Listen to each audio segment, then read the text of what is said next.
तो कल हम लोग क्या पढ़े थे बच्चे लोग, equation of plane in normal form. एक बार फिर से आपको हम दिखा रहे हैं।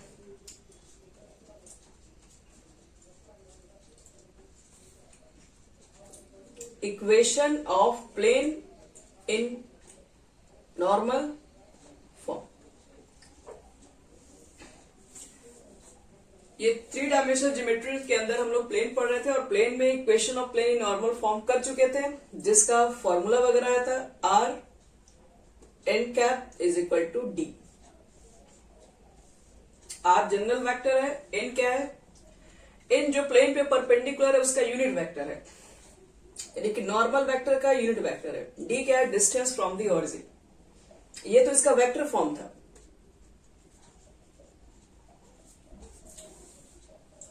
इसका अगर हम लोग कार्टेशियन फॉर्म निकाले थे तो कल आया था Lx My Nz is equal to D, जिसमें L M N है डायरेक्शन कोसाइन और D क्या है, तो D वही distance of the plane from the origin. चलो अब इसके बाद हम लोग को बढ़ना है आगे।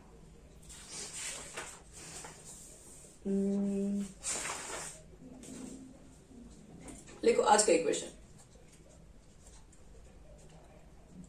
Equation of a plane,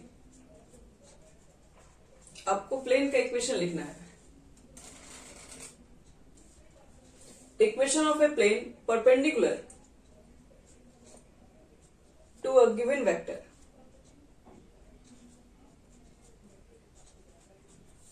and passing through a given point and passing through a given point।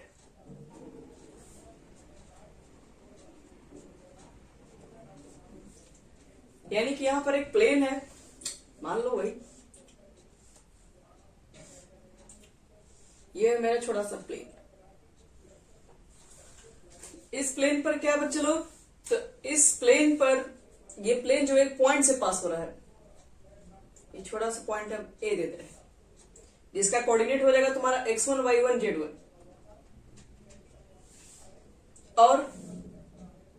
और हम बोल रहे हैं कि इस प्लेन पर कह रहा है कि एक वेक्टर है जो परपेंडिकुलर है, तो मान लो ये वेक्टर है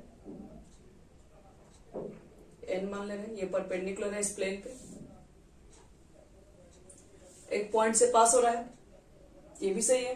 और अपने मन से कोई हम लोग P पॉइंट ले रहे हैं इस प्लेन पे, हम मान ले रहे हैं P पॉइंट यहां पर इस प्लेन पे, तो P पॉइंट ले रहे हैं तो उसका कोऑर्डिनेट एक्स वाई जेड अपने मन से हम लोग यही मानते हैं हमेशा, एक्स वाई जेड। और ये हमारा ओरिजिन, इसको ज्वाइंट कीजिए पोजीशन वेक्टर, इसको भी ज्वाइंट कीजिए, इसको भी ज्वाइंट करो।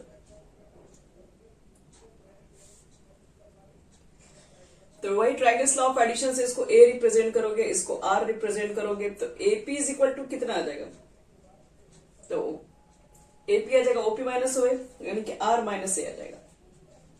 आपको हम डायरेक्ट बता रहे, कोई प्रूफ करने के लिए आपसे पूछेगा ही नहीं। इस ट्रायंगल में जाके आप लिख सकते हैं AP को OP माइनस OA, यानी vector R minus vector A हो जाएगा। और AP जो है बच्चे लोग प्लेन पे है, और इस प्लेन पर क्या ये परपेंडिकुलर है n वेक्टर, तो दोनों का डॉट प्रोडक्ट क्या हो जाएगा, 0 हो जाएगा। यानी कि सिंस लिख देना कि AP परपेंडिकुलर है नॉर्मल वेक्टर पे, क्या बोलोगे, नॉर्मल वेक्टर परपेंडिकुलर है AP पर, तो देयरफॉर दोनों का डॉट प्रोडक्ट हो जाएगा आपका 0, यानी कि R minus A dot N is equal to 0। तो ये हमारा इक्वेशन तब पुट होगा जब हमारे पास एक प्लेन दिया रहेगा और प्लेन एक पॉइंट से पास होगा और उस पर क्या होगा, उस पर परपेंडिकुलर एक वेक्टर होगा उस प्लेन पे, तब ये इक्वेशन पुट करेंगे। तो ये तो तुम्हारा हो गया वेक्टर फॉर्म, इसका कार्टेशियन फॉर्म भी होगा। देखो इसका कार्टेशियन फॉर्म में क्या रखेंगे, A की जगह पर तो वही है x1 R की जगह पर तो xi yj z के रखते हो, A की जगह पर क्या रखते हो, x1i y1j z1 के रखोगे। नॉर्मल वेक्टर, नॉर्मल वेक्टर का देखो अपने से मानना पड़ता है, बाकी सब कुछ के पीछे वाला है।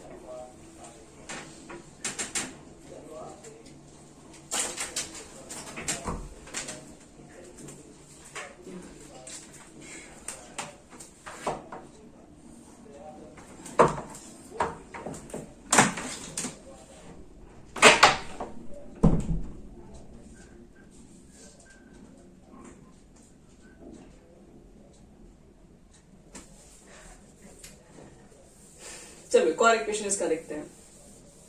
कार्टेशियन फॉर्म क्या होगा?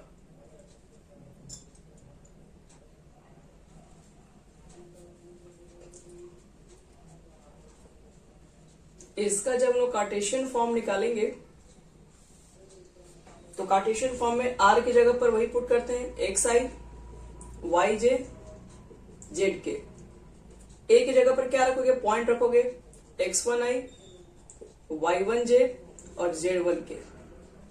बच गया क्या? नॉर्मल वेक्टर जो परपेंडिकुलर है, ए आई बी जे सी के। देखिए ये पीछे भी आया था, नॉर्मल वेक्टर जो होता है इसका हम लोग डायरेक्शन रेशियो ही लेते हैं।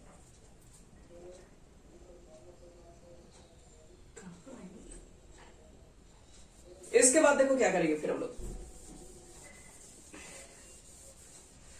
वो वाले इक्वेशन में तीनों वैल्यू को फाइनली पुट करोगे तो सीधे बता दे रहे आंसर क्या आ जाएगा। आप रखिएगा उतना ही आएगा, R minus A dot N is equal to 0 put करोगे, आर में से ए माइनस करोगे तो आई कॉमन लोगे तो x माइनस x1 आ जाएगा, y minus y1 z minus z1 और i j के, और डॉट प्रोडक्ट जब लोगे इसके साथ तो इतना आ जाएगा, a x minus x1 b y minus y1 और C हो जाएगा Z minus Z1 is equal to 0।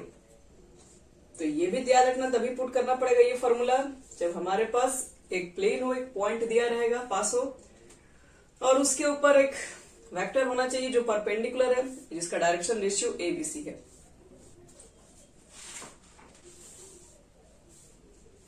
तो ये हो गया हमारे पास एक इक्वेशन। एक और इक्वेशन आपको मैं ही बता दे रहे हैं, 3 इक्वेशन प्लेन में ही है, उसी को याद रखना है बस। Equation of plane passing through a non 3 collinear points, 3 non collinear points. उसके बाद क्वेश्चन इसी पर बनवाएंगे थोड़ा देर। Equation of plane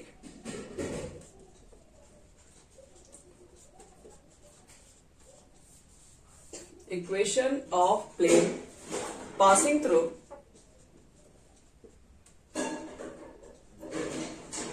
passing through 3 non-collinear points। 3 non-collinear point से पास होने वाले इक्वेशन ऑफ प्लेन बताना है कितना होगा। वही बात हो गया, नॉन कोलिनियर मतलब तीनों एक ही पर आपको दिखाई नहीं पड़ेंगे, तीनों आपको लाइन, तीनों पॉइंट एक लाइन पर नहीं दिखाई पड़ेंगे, अलग अलग हो जाएंगे। यहाँ पर P ले लो, यहाँ पे फिर R भी ले सकते हो, T भी ले सकते हो, एक S भी ले रहे हैं, 3 चाहिए था ना। एक मिनट, P को तो हम लोग जनरल ही मान लेंगे, तो स्टार्टिंग से हमेशा उसी को मानते हैं। एक S भी ले लेते हैं, अलग अलग है ये तीनों। तो इसको ज्वाइन करो, फिर आप इसको भी ज्वाइन करेंगे, इसको भी ज्वाइन करेंगे, इसको भी ज्वाइन करेंगे, सबको ओरिजिन से लेके मिला दो। T से R के डायरेक्शन में भी लेके चल जाओ।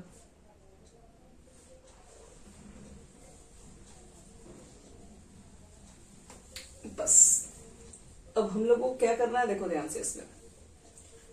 एक मिनट, ये R मान ले रहे हैं, अगर हम इसको ज्वाइन कर दें, अगर इसमें RS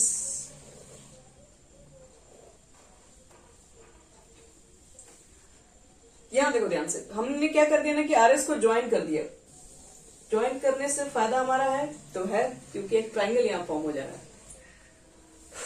तो RS को अगर हम लोग देखेंगे और RT को देखेंगे, और अगर हम ये दोनों का अगर हम लोग क्रॉस प्रोडक्ट निकालेंगे तो ये परपेंडिकुलर टू द प्लेन हो जाएगा, और ये परपेंडिकुलर टू द प्लेन होगा, तब इसका और इसका डॉट प्रोडक्ट जब लेंगे तो 0 हो जाएगा।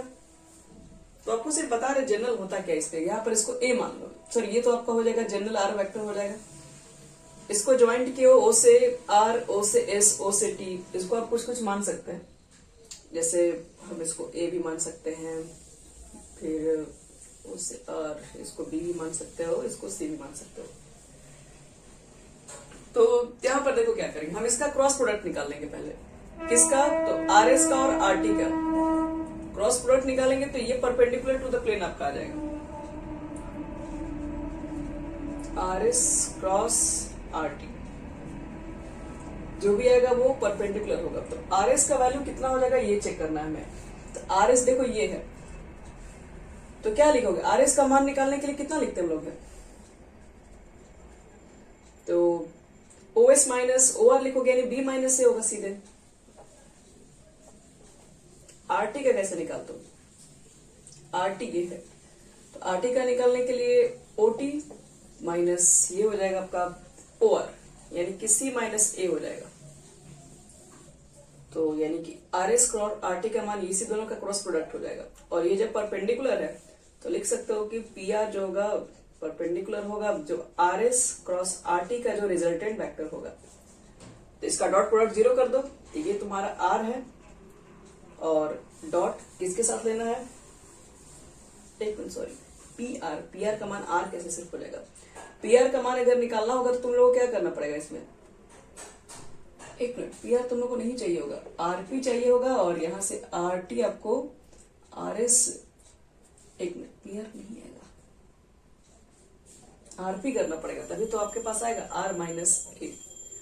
आरपी करोगे तो कितना लिखोगे, ओपी माइनस, एक minute, RP perpendicular to the R S cross R T, R S और आर टी के डायरेक्शन में ये होगा, फिर यहां से ये वाला इस डायरेक्शन में होना चाहिए आपका। तो ये तुम्हारा हो जाएगा वेक्टर आर माइनस ए, जब इसका वैल्यू निकालोगे तब। और इसका आपके पास यही है vector b minus vector a और cross vector c minus vector a.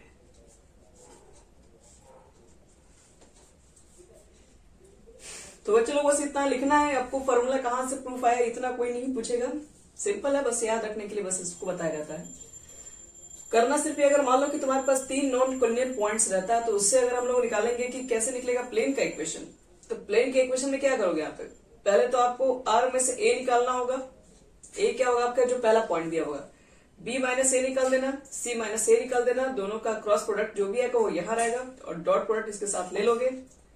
तो ये फॉर्मूला बनता है कि plane passing through 3 non collinear points. और लास्ट आपके पास क्या होता है, इसका कार्टेशियन फॉर्म अगर लिखना है, ये तो वेक्टर फॉर्म में निकलेगा। कार्टेशियन फॉर्म में क्या लिखोगे,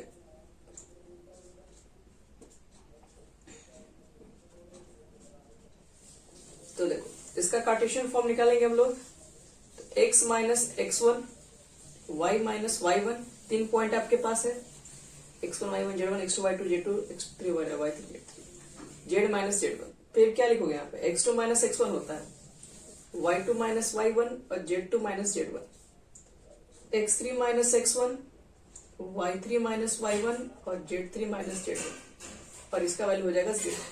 ये है कार्टेशियन फॉर्म। चलो ये सब हो गया हमारा कंप्लीट। एक बार हम तीनों प्लेन का इक्वेशन लिख दे रहे हैं और इसी पर अब क्वेश्चन हम लोग कुछ देर बनाएंगे।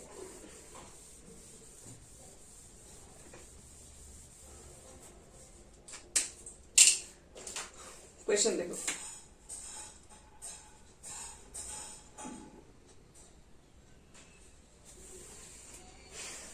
तीनों प्लेन का इक्वेशन देखते हम लोग कौन कौन सा हम लोग अभी देखें।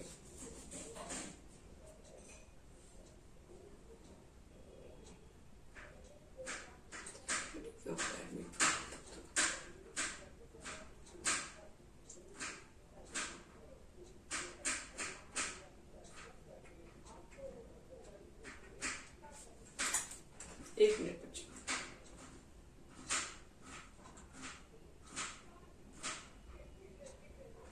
कहाँ है इसका सिंगल टिक दिख रहा है, ये ठीक नहीं होना है।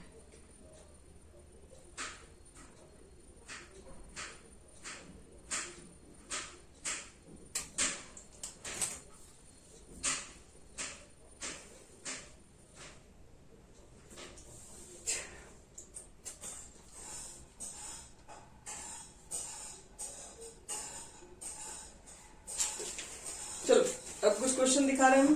पहले तुम तीनों प्लेन का इक्वेशन एक जगह लिख दे रहे हैं ताकि आप पीछे से कंफ्यूज ना हो कि कौन कौन से हम लोग पढ़ाई किए।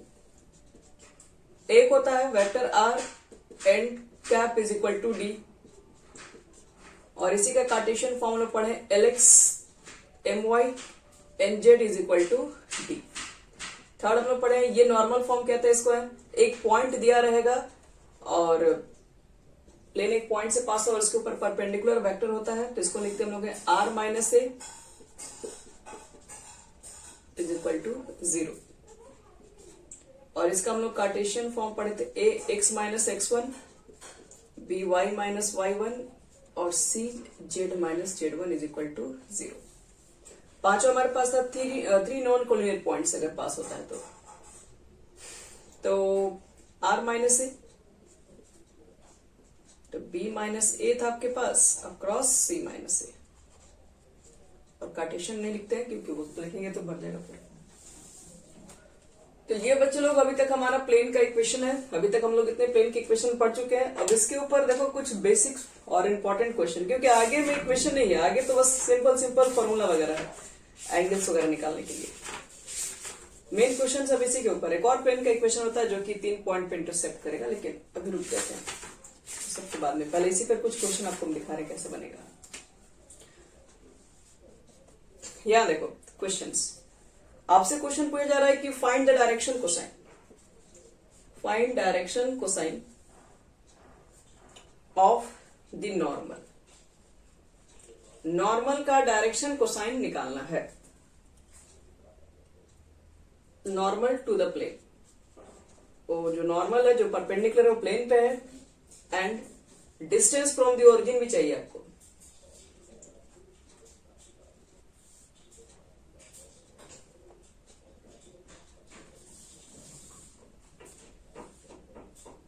चलिए सॉल्यूशन करते हैं, क्वेश्चन लिखते हैं। क्वेश्चन हमारा पहला है कि सबसे पहला क्वेश्चन लेते हैं 2x plus 3y minus Z is equal to 5। ये एक प्लेन का इक्वेशन और पूछ रहा है कि बताओ कि इस प्लेन पे जो परपेंडिकुलर है उसका डिस्टेंस फ्रॉम द ओरिजिन कितना है और उसका डायरेक्शन कोसाइन कितना होगा, ये भी बताना है। तो आओ चेक कर लेते हैं इसमें। अगर डायरेक्शन कोसाइन बताना है तो हम इस फॉर्म पे ला दे, अगर तो एलिमेंट डायरेक्शन कोसाइन तो है ही, कहोगे इसी फॉर्म पे तो दिया हुआ है ये, और ये D distance from the origin, नहीं ये इस फॉर्म में नहीं हो सकता है।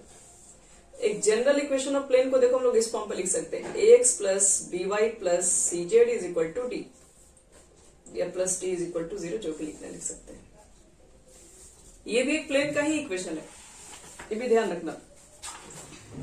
अब लेकिन ये जो प्लेन का तुम्हारे पास इक्वेशन रहेगा, तो कहोगे ये इस फॉर्म पे क्यों नहीं हो सकता है। ये इस फॉर्म पे इसलिए नहीं हो सकता है क्योंकि यहाँ पर जब भी आप एल कमांड पुट करेंगे तो जनरली नीचे वाला कॉमन लेके कैंसिल ही हो जाता है। तो इसलिए जब भी एक इक्वेशन ऑफ प्लेन दिया रहेगा तो आपको कभी भी इसके फॉर्म पे नहीं मानना, हमेशा इसी के फॉर्म पे मान के चलना है और इसको क्या कर देना है, इसको उस फॉर्म पे लेके आना होगा। तो आपका ये पहला यही स्टेप है। ये इस फॉर्म पे दिया हुआ है, हमको इसको इस फॉर्म में कन्वर्ट करना है। ये एबीसी आपके पास क्या होगा, ये जो 2 3 -1 डायरेक्शन रेशियो होता है। तो चलो एक काम करते हैं, पहले इसको सही ढंग से लिखते हैं। अभी तो ये किस फॉर्म पे, ax plus D Y plus C Z is equal to D के फॉर्म पे चल रहा है। इसको कन्वर्ट करना है, यहां से हमको डायरेक्शन अगर निकालना है कोसाइन, तो इसको पहले एल करना पड़ेगा। और एल करने के लिए क्या करेंगे, तो लिखोगे पहले एक लाइन यहाँ पे, सिंस the direction ratio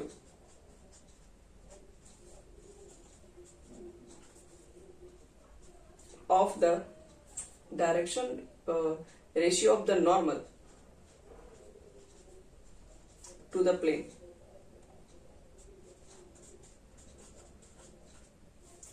कितना बनेगा, 2 3 -1, 2 हो गया, 3 हो गया, -1 हो गया।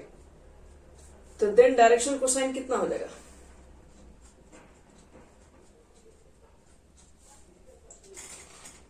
Then direction cosine are. तो 2 बटे में लिखोगे 2 का स्क्वायर, 3 का स्क्वायर, 1 का स्क्वायर, 9 4 13 1 14।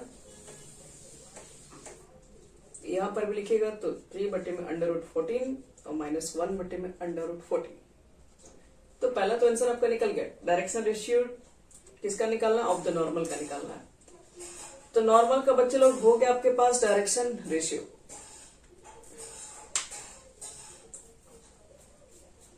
ये वाला जब भी इक्वेशन आप लोग लिखे थे, ये इक्वेशन कहाँ से निकल के हमारा आता है? ये इक्वेशन जो निकल के आता है वो आपके पास पॉइंट से आता है, ax by cz is equal to 0। ये एबीसी डायरेक्शन रेशियो होता है। अब उसका हम लोग अगर निकाल दें, एबीसी डायरेक्शन रेशियो किसका होता है? जो उसके ऊपर परपेंडिकुलर उसका होता है। हमें क्या निकालना है? उसका डायरेक्शन को साइन डिवाइड कर देंगे इसके स्क्वायर इसके स्क्वायर इसके स्क्वायर के सम से। डायरेक्शन को साइन हो गया तो डिस्टेंस फ्रॉम दी ओरिजिन कितना होगा? तो डिस्टेंस फ्रॉम दी ओरिजिन को निकालने के लिए हमको डिवाइड करना पड़ेगा। इसको एल में कन्वर्ट करेंगे, एम में कन्वर्ट करेंगे, एन में, तब जाके डी बनेगा। तो √14 से डिवाइड कर दो तो ये एल हो जाएगा, ये एम हो जाएगा और ये एन हो जाएगा। अगला स्टेप क्या करेंगे इसमें लोग? On dividing by √14 both side.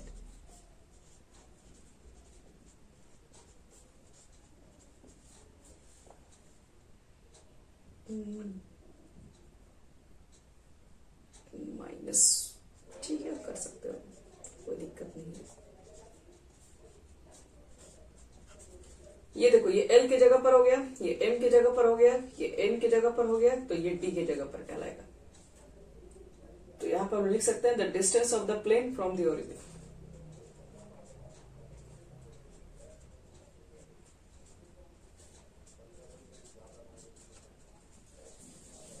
Equal to 5 by √14।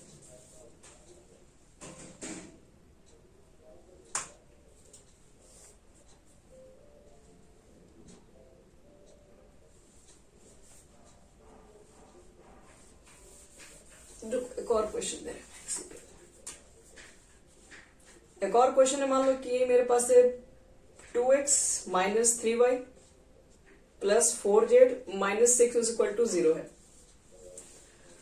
ये एक प्लेन का इक्वेशन है, और प्लेन का इक्वेशन अगर पूछा जाए कि डायरेक्शन कोसाइन कितना ये बताओ इसमें, और डायरेक्शन इस प्लेन का डिस्टेंस ओरिजिन से कितना होगा ये बताइए। देखिए, आप जो डायरेक्शन कोसाइन एक्चुअल में निकाल रहे हैं, ये डायरेक्शन रेशियो जो आप दिखा रहे हैं, वो डायरेक्शन रेशियो किसका रहता है? वो डायरेक्शन रेशियो किस प्लेन का थोड़ी ना, वो डायरेक्शन रेशियो जो उसके ऊपर परपेंडिकुलर है उसका रहता है। क्योंकि हम लोग जो इक्वेशन ये लेके आते हैं तो वहां पर ये ax की जगह पर आता है, ये by की जगह पर आता है cz, और ax by cz क्या, वो परपेंडिकुलर जो रहता है उसी का आपके पास वेक्टर फॉर्म लिखा हुआ रहेगा। तो चलो फटाफट लिखते हैं। इसमें डायरेक्शन कोसाइन कितना हो जाएगा? पहले डायरेक्शन रेशियो कितना हो गया? 2 माइनस 3 4, ये आपका डायरेक्शन रेशियो हो जाएगा इसका कोफिशिएंट। डायरेक्शन कोसाइन निकालोगे, डायरेक्शन रेशियो याद रखना, लिख लो नॉर्मल, इसलिए डायरेक्शन कोसाइन निकालोगे तो कितना हो जाएगा? 2 बटे में 16 4 20 √29 माइनस 3 बटे में √29 और 4 बटे में √29, तीनों का स्क्वायर करके सम करके रूट निकाल दिया जाता है। और distance of plane from the origin निकालोगे तो √29 से सम में डिवाइड करना पड़ेगा। सम में डिवाइड करके देख लो,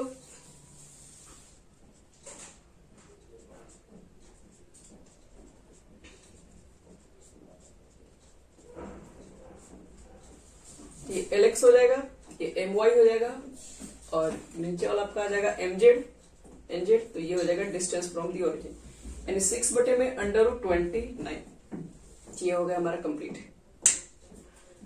तो जब भी निकालना होगा एक प्लेन के लिए, तुमको डायरेक्शन कोसाइन जो इसके ऊपर परपेंडिकुलर है उसका, या फिर प्लेन का डिस्टेंस ओरिजिन से कितना है, तो इस फॉर्मूला पे लग के डालेंगे, तब जाके हमारा आंसर आ जाएगा। तो एक सिंपल सा देखो, एक क्वेश्चन है तुम्हारे पास, z इज इक्वल टू 2 दिया हुआ है, तो बताना है कि इसका डायरेक्शन कोसाइन क्या क्या होगा। कोई प्लेन का ही इक्वेशन है, और साथ में ये भी बताना है कि distance of plane from the origin कितना है। डायरेक्शन पहले रेशियो बताओ पहले कितना, तब तो डायरेक्शन कोसाइन बताओगे। तो देखो सिर्फ z है, x y इसमें है ही नहीं, तो 0x लिख दो। डायरेक्शन रेशियो कितना होगा?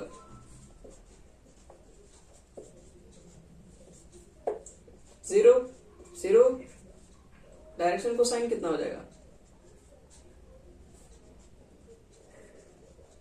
कैसे निकालते हैं? तीनों का जो भी रहेगा उसको स्क्वायर करके,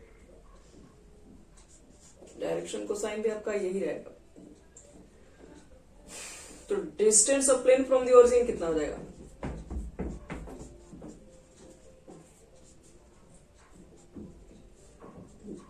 देखो यहां पर डायरेक्शन कोसाइन यहाँ पर कितना आ रहा है, 0 0 1 आ रहा है, तो मतलब एक्चुअल में तो पहले से ही सब 1 है, तो ये जो भी दिख रहा होगा डिस्टेंस फ्रॉम दी ओरिजिन हो जाएगा। और एक और देख लो क्वेश्चन, कुछ थोड़ा सा हटके है।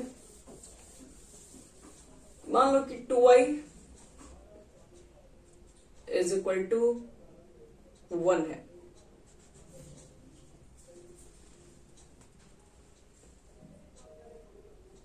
तो क्या किया जाएगा इसके अंदर, डायरेक्शन रेशियो, डायरेक्शन कोसाइन,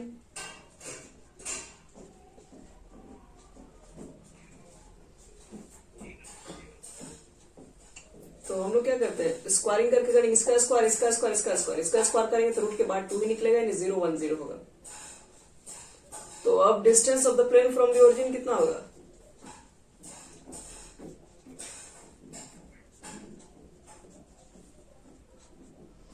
तो देखो अगर इसमें कंफ्यूज हो तो 0x लिख दो, 2y लिख दो, 0z लिख दो, इक्वल टू 1।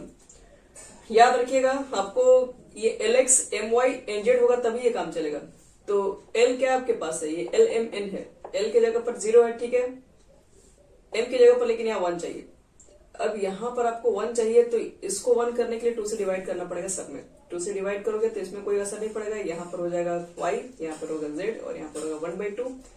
अब देख लो, चेक कर लो, यहाँ पर अभी l की जगह पर 0 है, m की जगह पर 1 है और n की जगह पर 0 है, तो ये डायरेक्शन कोसाइन है, तब जाके डिस्टेंस फ्रॉम द ओरिजिन कहलाएगा। तो d का मान 1/2 हो जाएगा। तो सिंपल सा डायरेक्शन कोसाइन किसी भी प्लेन का, डायरेक्शन रेशियो भी किसी भी प्लेन का, उस प्लेन का ऑरिजिन से कितना डिस्टेंस है, ये सब इसी पर काम करेगा। एक क्वेश्चन हमारा बन गया। अब देखो दूसरे डिजाइन का question, 2x minus 3y plus 4z minus 6 is equal to 0। एक प्लेन है ये, और इस प्लेन के बारे में पूछ रहा है कि find the coordinate of the foot of the perpendicular और ड्रॉन फ्रॉम द ओरिजिन। एक प्लेन है आपके पास है, सपोज करो, मान लो किसी तरह का ये प्लेन का है, यही है प्लेन, ये प्लेन का इक्वेशन है, और कह रहा है इस प्लेन से ओरिजिन पे हम लोग क्या किए, परपेंडिकुलर ड्रॉ कर दिए इसी प्लेन पर।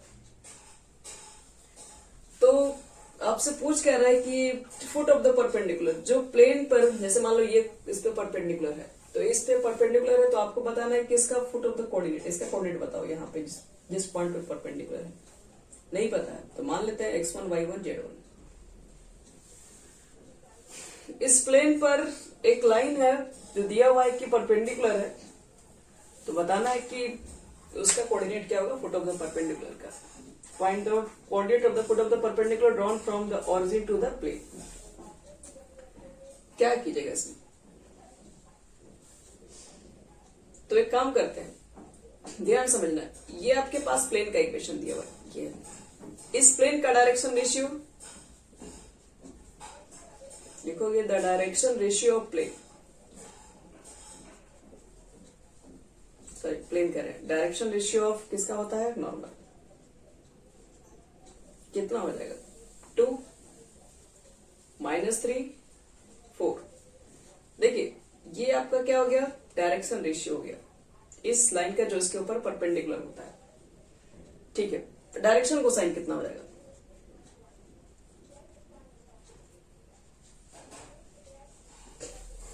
तो क्या लिखोगे, 2/16 40 29, 2/√29 माइनस 3/√29 4/√29। चलो ये हम डायरेक्शन कोसाइन निकाल दिए, किसका निकाल दिए, ये नॉर्मल वाले का निकाल दिए। ये ओरिजिन से देखो तो डाला गया इसके ऊपर परपेंडिकुलर, तो हम इसको P मान लेते हो, तो हम इस OP का डायरेक्शन रेशियो भी तो निकाल सकते हैं, 2 पॉइंट से डायरेक्शन रेशियो निकाला जा सकता है। तो क्या लिख सकते हैं, the direction ratio of OP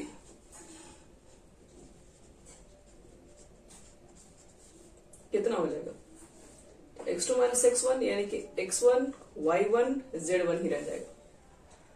तो इसका हमें मालूम चल गया, डायरेक्शन रेशियो भी मालूम चल गया है और डायरेक्शन कोसाइन भी मालूम चल गया है। और हमें पता है कि डायरेक्शन रेशियो डायरेक्शन कोसाइन में क्या होता है, रिलेशन दोनों आपस में, direction cosine and direction ratio दोनों आपस में होता है प्रोपोर्शनल। जब दोनों आपस में प्रोपोर्शनल है तो क्या लिख सकते हो, दोनों का रेशियो कांस्टेंट होगा। x1 बटे में इसका कितना निकला था, 2 बटे में √29, इसका वैल्यू हो गया, चाहे इसका वैल्यू आ जाए चाहे इसका वैल्यू हो जाए, ये होता है कांस्टेंट। यहाँ लिख देना we know that the direction ratio direction cosine are proportional to each other. तो हम x1 का मान निकाल देंगे के टर्म में, 2 बटे में √29 के, y1 का भी मान निकाल देंगे -3 बटे में √29 के, और z1 का भी मान निकाल देंगे 4 बटे में √29 के। x1 y1 z1 निकल गया के टर्म में। x1 y1 z1 किसका कोऑर्डिनेट है, p का कोऑर्डिनेट है, और ये पीक पॉइंट कहां पे, इस प्लेन पे है। तो प्लेन का इक्वेशन ये है, तो इस पॉइंट, पहले ये पॉइंट तो इसको सेटिस्फाई करेगा ही करेगा, और हम x1 y1 z1 का वैल्यू निकाल चुके हैं तो ये भी इसको सेटिस्फाई करेगा। तो लिख दीजिएगा since x1 y1 z1 lies on the plane satisfy the plane equation. तो पुट कर दो फटाफट, x1 यहाँ पे 2 है, x1 हो जाएगा, और x1 की जगह पर ये पुट कर दीजिए, तो 4 बटे में √29 के हो जाएगा, -3y है तो y1 हो जाएगा, और ये पॉइंट यहाँ पुट करोगे तो माइनस माइनस प्लस 9 बटे में 9 के बटे में √29, ये 4 है, z का मान पुट करोगे तो 4 4 16 और इज इक्वल टू 6 कर दो, 16 4 20, ऊपर भी 29 नीचे भी 29, के का मान निकल जाएगा यहाँ से, कट के कितना हो जाएगा, ऊपर 29 हो जाएगा ना, यानी कि तुम्हारा के का मान आ जाएगा 6 बटे में √29 ही रह जाएगा।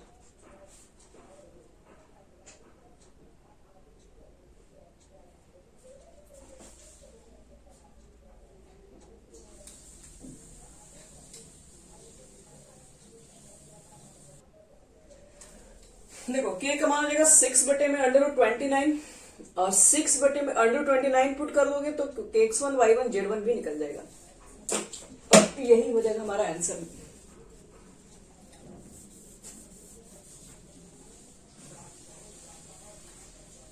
सिक्स बटे में रखोगे 12 बटे में 29 हो जाएगा, 6 रखोगे -18 बटे में 29, 6 रखोगे 24 बटे में 29, यही आपका तीनों का आंसर हो जाएगा।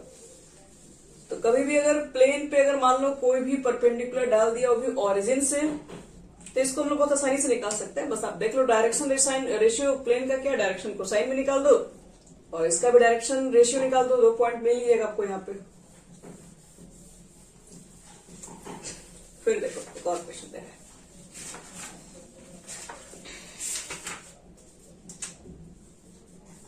सेकंड नंबर क्वेश्चन तो खैर कुछ खास नहीं है, आसान क्वेश्चन नहीं है।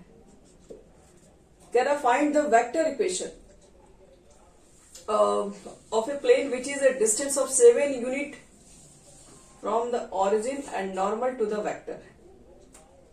एक प्लेन है जो कि बता रहा है कि ओरिजिन से कितना डिस्टेंस पे है, कितना डिस्टेंस पर है ये प्लेन, तो लिखा हुआ डी है, डी नहीं सॉरी 7 है, और जो इस पे परपेंडिकुलर है तो उसके बारे में भी दिया हुआ है, उसका वेक्टर इक्वेशन दे दिया है, नॉर्मल वेक्टर।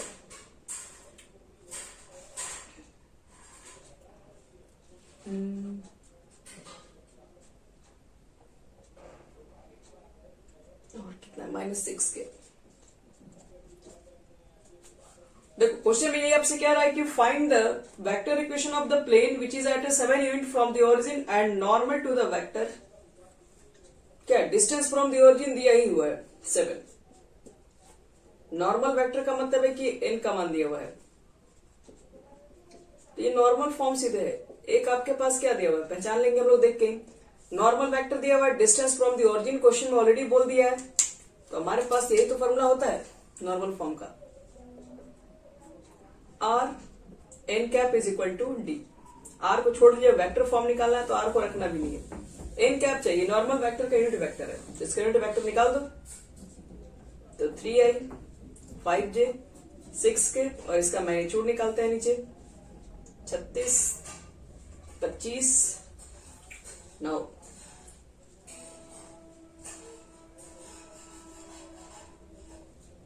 70 D 7। बस और कुछ ज्यादा करने की जरूरत ही नहीं, छोड़ दीजिएगा, इतना उससे ज्यादा कुछ करने की हमें जरूरत ही नहीं पड़ेगी, क्योंकि ये सब क्वेश्चन आपसे कोई आपसे पूछेगा भी नहीं। इतना सा। प्लेन का इक्वेशन बताओ जो कि इस पे नॉर्मल वेक्टर जो परपेंडिकुलर है उसका भी कोऑर्डिनेट दे दिया और डिस्टेंस फ्रॉम दी ओरिजिन भी दे दिया, सब कुछ दे ही देगा, तो खाली रखने के लिए थोड़ी ना देगा आपको। बस एमसीक्यू वगैरह में पूछ लिया जाता है क्योंकि ये भी चेक किया था कि आपको फॉर्मूला वगैरह याद है कि नहीं, इसलिए वहां पर ऐसा क्वेश्चन मिल जाएंगे बोले। देखो 4 नंबर टाइप के क्वेश्चन तो अभी हम बता दिए। अब इस तरह के क्वेश्चन बोला कार्टेशियन फॉर्म इसका लिखे, इसका कार्टेशियन फॉर्म क्या होगा? वेक्टर फॉर्म है, वेक्टर फॉर्म से कार्टेशियन फॉर्म में जाने के लिए एक ही तो उपाय करना पड़ता है, यार को बस पुट करना पड़ता है, X I Y J Z के रख दो।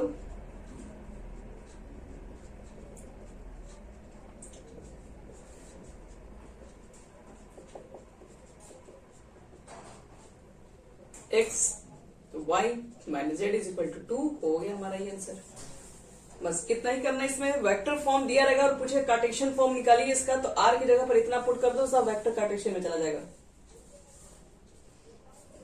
तो ये भी बहुत आसान क्वेश्चन है, ये सब क्वेश्चन बहुत आसान ही रहता है।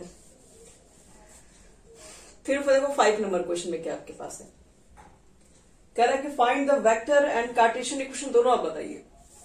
एक प्लेन का जो कि एक पॉइंट से पास हो रहा है 1 0 -2, एक पॉइंट से पास हो रहा है और and normal to the plane as and the normal, और जो नॉर्मल जो है उसके ऊपर उस प्लेन पे उसका दे दिया है आपके पास वेक्टर। प्लेन का इक्वेशन बताओ जो इस पॉइंट से पास हो और जो उसके ऊपर नॉर्मल है उसका ये वेक्टर दिया हुआ है, तो प्लेन ऑफ इक्वेशन बताना है क्या होगा।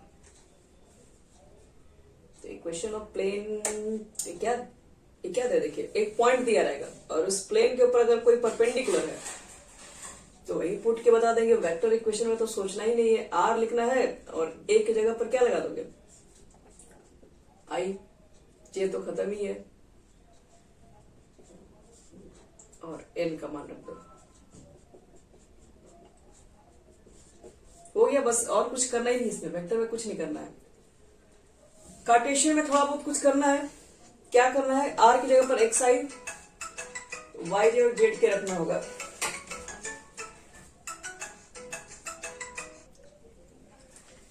ये हो गया बच्चे लोग वेक्टर, और कुछ इसमें अब है नहीं। कार्टेशियन में क्या करना है, कार्टेशियन में आर की जगह पर पुट कर दो, तुम्हारी इच्छा, नहीं मन है तो आप क्या कीजिए, क्या रख दीजिए, x माइनस x1 हो गया, ये y1 हो गया, ये वाला पॉइंट z1 हो गया, ये वाला पॉइंट, और ये एबीसी क्या है, तो क्या है एबीसी नॉर्मल का ही होता है डायरेक्शन रेशियो। यहाँ ए की जगह पर 1 है, बी की जगह पर भी 1 है, सी की जगह पर -1 है, रख दो, ये हो गया आंसर। इसी के बाद आपको 5 का फर्स्ट सेकंड उसी जैसा है। 6 में अगर आ जाओगे, 3 पॉइंट दिया हुआ है, 3 पॉइंट से पास होने वाले इक्वेशन का पूछ रहा है कि इक्वेशन निकालिए। 3 प्लेन से जो सॉरी एक प्लेन है जो 3 नॉन कोलिनियर पॉइंट से पास हो रहा है। अब वो नॉन कोलिनियर पॉइंट है या नहीं ये नहीं पता है, तो आपको मालूम करना होगा। 3 पॉइंट से पास हो रहा है उस प्लेन का इक्वेशन बताओ। तो उस प्लेन का इक्वेशन अगर वेक्टर फॉर्म निकालना है तो यही है। हम तो कहेंगे वेक्टर फॉर्म निकालिए भी मत, क्योंकि बीच में क्रॉस प्रोडक्ट है, डिटरमिनेंट एक बार तो निकालना ही पड़ेगा। अब डायरेक्ट ही निकालिए डिटरमिनेंट वाले फॉर्मूला से कार्टेशियन फॉर्म, क्योंकि क्वेश्चन में ऑलरेडी कुछ कह नहीं रहा है कि आपको किस फॉर्म से निकालना है, तो किसी से निकालो, कोई भी फर्क नहीं पड़ने वाला यहाँ पे। तो ये हो गया हमारे पास प्लेन पे जितना इक्वेशन वाला क्वेश्चन था वो हो गया। अब नेक्स्ट में हमारे पास है एक प्लेन जो इंटरसेप्ट करता है एक्स एक्सिस पे, वाई एक्सिस पे, जेड एक्सिस पे, तो उसका इक्वेशंस क्या होता है, एक उस तरह का ही बाकी है। और 2 प्लेन अगर आपस में इंटरसेक्शन करेंगे, कट करेंगे, तो बीच वाले का अगर मान लो कि मुझे इक्वेशन लिखना होगा तो क्या लिख सकते हैं, और एक प्लेन और प्लेन के बीच में एंगल कैसे निकालते हैं, प्लेन और लाइन के बीच में एंगल कैसे निकालते हैं। बस एक छोटा सा टॉपिक इसमें और है, फिर खत्म हो जाएगा सब। बनाओ प्लेन में जितना क्वेश्चन बना सकते हो, मिसलेनियस से भी स्टार्ट करके बना सकते हो, क्योंकि सिर्फ प्लेन ही नहीं, प्लेन लाइन भी आपस में बहुत सारा मिक्सिंग भी होगा।